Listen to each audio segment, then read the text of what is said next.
takes such a unique approach to be able to pilot really, really well as well. So I'm very much looking forward to seeing what Alfredo can do in this situation.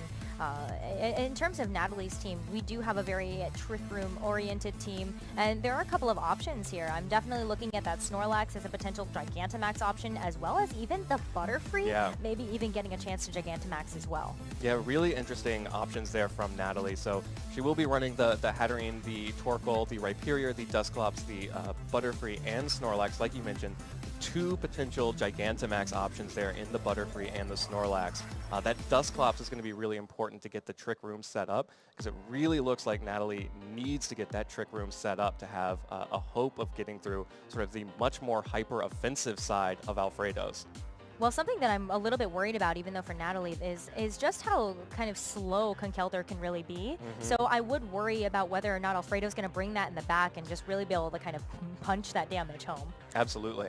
Conkeldurr loves punching.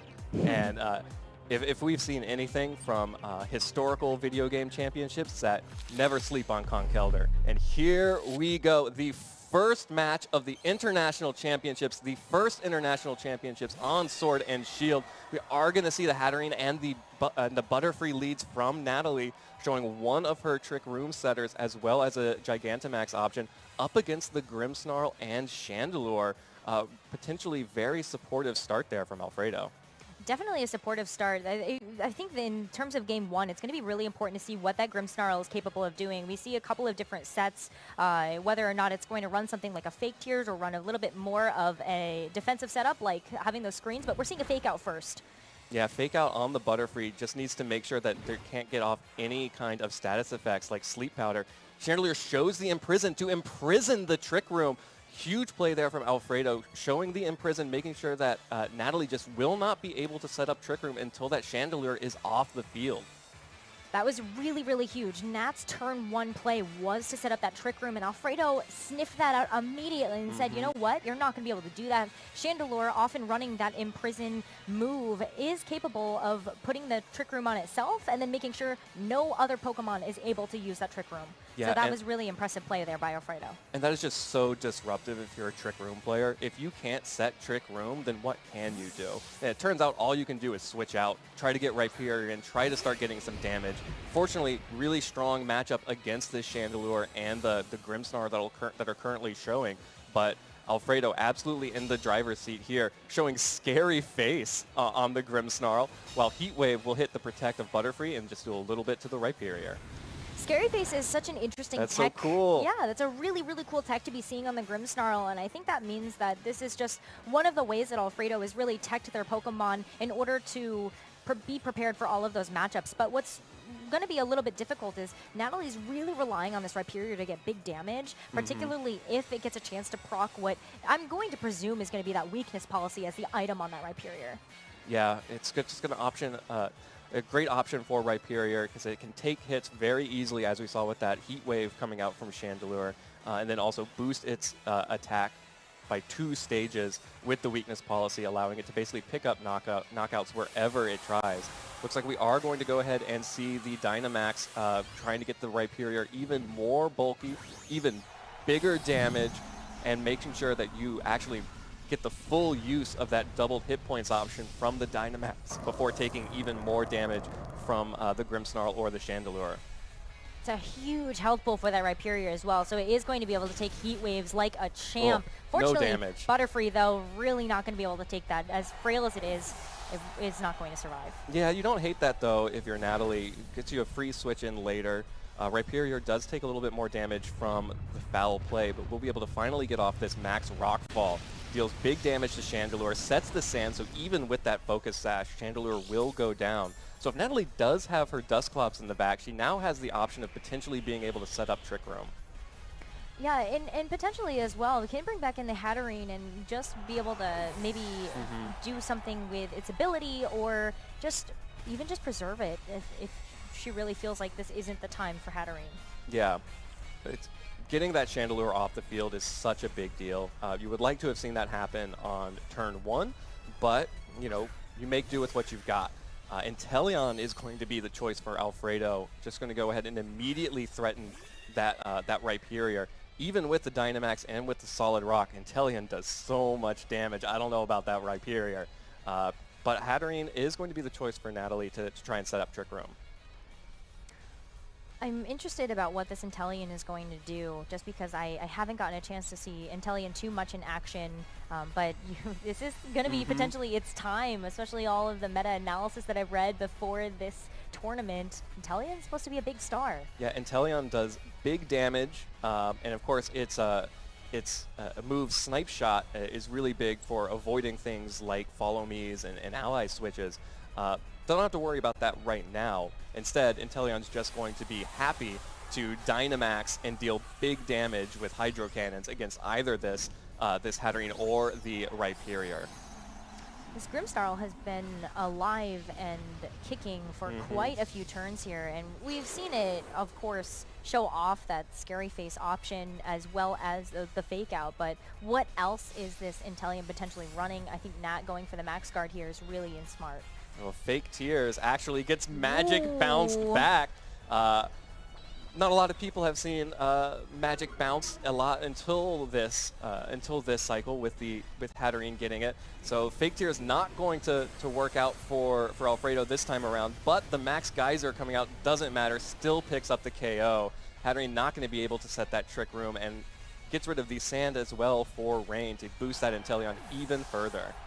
The Rain Boost is going to help Inteleon just get off major amounts of damage here. And again, that Grimmsnarl is sitting so healthy. Even now that it's shown that it has that Fake Tears as an option, that's something that Nat's going to have to play around in terms of Game 2. Yeah, and now that the Hatterene is off the field, Grimmsnarl is free to just continue to Fake Tears, either the Rhyperior or the Torkoal. These are not the matchups you want to see. You don't want to see that Inteleon Dynamaxed across the field from you when your final two are Rhyperior and Torkoal out of Trick Room. But Torkoal does set the Sun, so Inteleon will be a little bit weakened here. Going to be a bit weakened, but Fake Tears again, this time no Magic Bounce to bounce that back, so Torkoal is going to have its special defense fall in this situation, which is good because the Max Geyser is coming out and the Sun is set, but this Max Geyser going into the Rhyperior instead, that is going to be able to get the knockout. Yeah, Alfredo prioritizing the knockout on Rhyperior, not the Torkoal. You know, Rhyperior does have, since it is Dynamaxed, it could use its max moves to do things like boost Torkoal's special defense, which might make things a little bit more difficult later.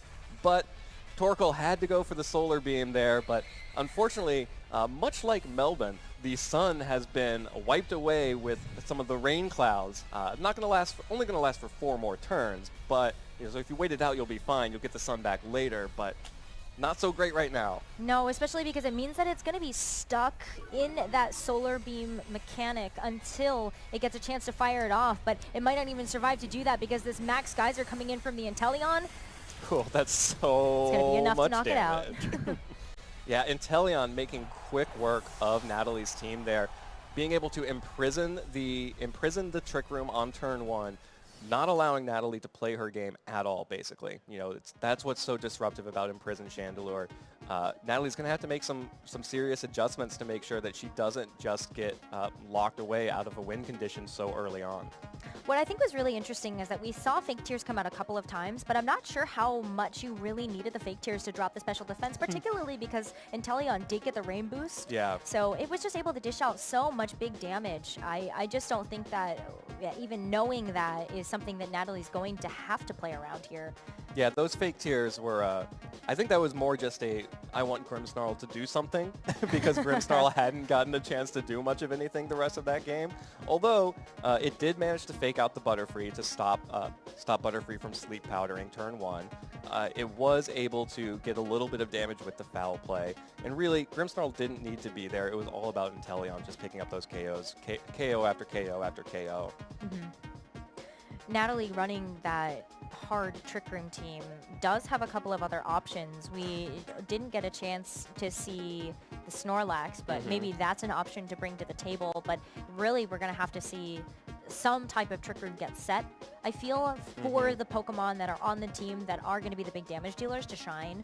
And that just seems so difficult when now you know Chandelure's running Imprison. Yeah.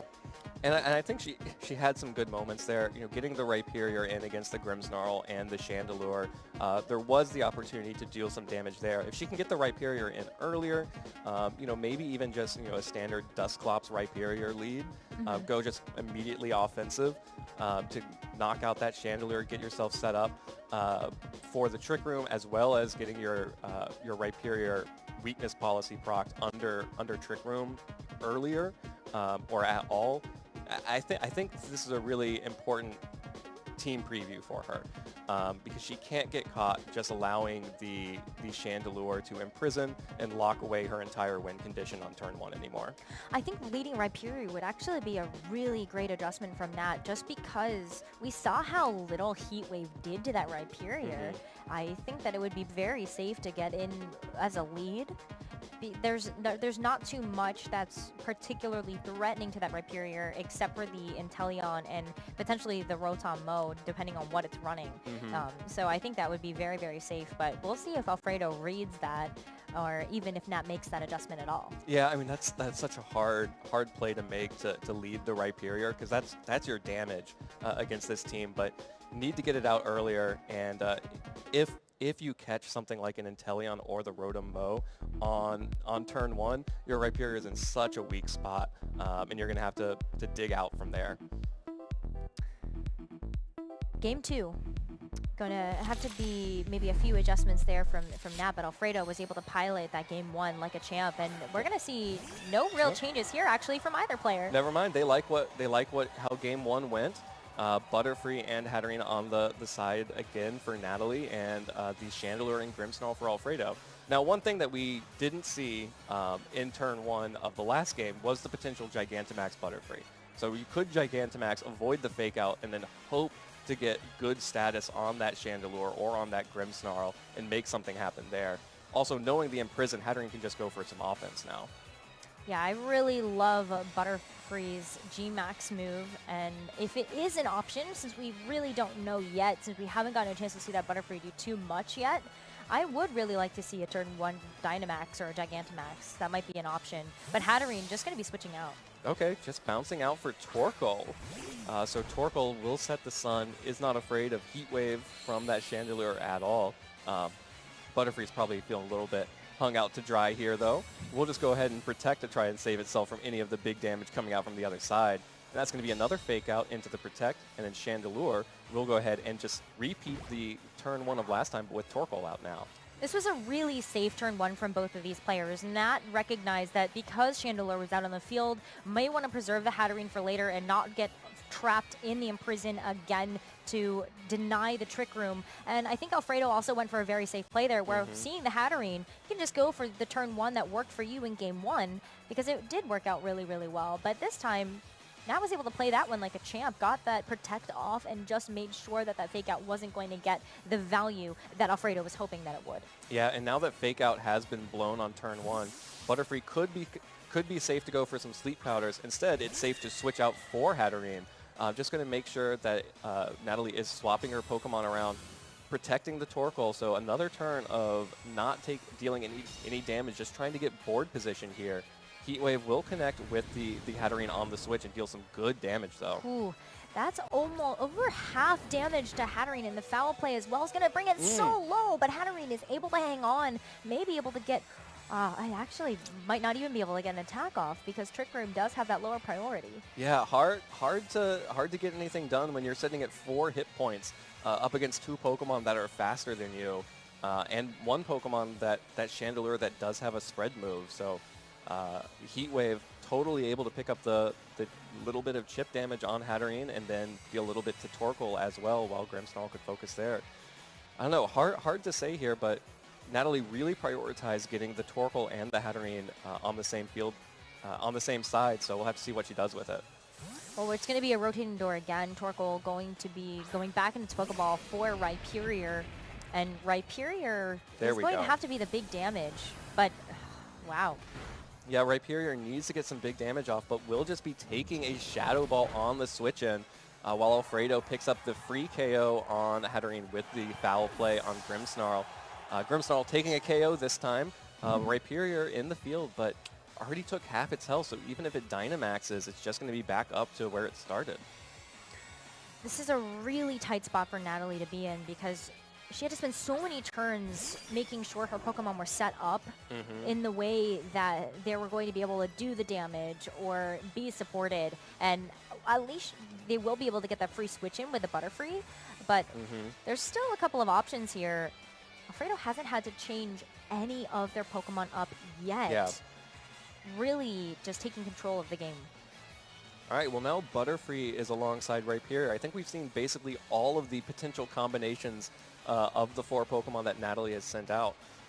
We'll go ahead and finally start making one of her Pokemon bigger. So going on the offensive in this turn against the Grimmsnarl and the Chandelure, going to be the Rhyperior. So unfortunately, because it took all that damage from Chandelure early, it's not going to get as much of a boost from the Dynamax as you want. You want that at full health so you get the full 444. But the Heat Wave deals so much damage still. Heat Wave is going to bring Butterfree down to its Focus Sash and brings Rhyperior to about a quarter of its health. But finally, Butterfree getting a chance to do something. That Sleep Powder landing onto the Grimmsnarl will be able to put it to sleep. Yeah, Grimmsnarl's asleep now. Butterfree finally got to do something, finally got to set the, to use Sleep Powder. Rockfall from Rhyperior will pick up the KO onto Chandelure. But it's going to set the sand for both the Focus Sash on the Chandelure and the Butterfree. It's going to be a double knockout on the field. One for Alfredo and one for Natalie. It's going to leave Natalie down to their last 2 Pokemon. It's going to be the Rhyperior as well as the Torkoal. So the weather's going to get reset once again once that Torkoal comes back into play. And we still haven't seen the Pokemon that are in the back here for Alfredo because it's just been the Chandelure Grimmsnarl show for this game too. And if it's anything like that first game, I think it's going to be Inteleon hitting the field. Yeah, there's Inteleon. And Rhyperior and Torkoal both again facing down Inteleon outside of Trick Room. Alfredo still has their Dynamax available as well. So the good news is that it's very difficult for Inteleon to knock out 2 Pokemon at once. So Natalie should be able to get off an attack here.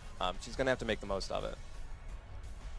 We'll have to see which Pokemon is, I mean, it's going to be Inteleon that's going to be faster here, so it might actually be very difficult for Torkoal to fire off an attack. We saw it go for a Solar Beam in that game 1, and of course we're going to see the Dynamax here now because Alfredo still has the Dynamax energy available. I bet you a lot it's going to be that Inteleon, and it will be able to reset the weather if it goes for a water-based attack. Yeah, Max Geyser here picks up KOs easily on both of those Pokemon on Natalie's side, and sets the rain so that Torkoal can't use its Solar Beam. And just for gravy, the Grimmsnarl will wake up to use its Fake Tears again on Natalie's Torkoal. So pretty sure we've seen what this how this ends. Max Geyser into Rhyperior picks up the KO easily, sets the rain. We'll have to see if Torkoal went for Solar Beam again or if it's going to be able to get some damage off. Even if it gets some damage off, we don't necessarily are going to be able to see the full potential of that damage because the rain was set. So that is going to still be a very difficult situation to be in. But it was Heat Wave, not a Solar Beam this time. And Heat Wave in the rain, that just feels bad. Not a lot of damage on either the Grimmsnarl or the Inteleon. Another Max Geyser here should pick up the win for Alfredo and start off the day 1-0. What a great set here for Alfredo. Very clean. Very clean. Very precise.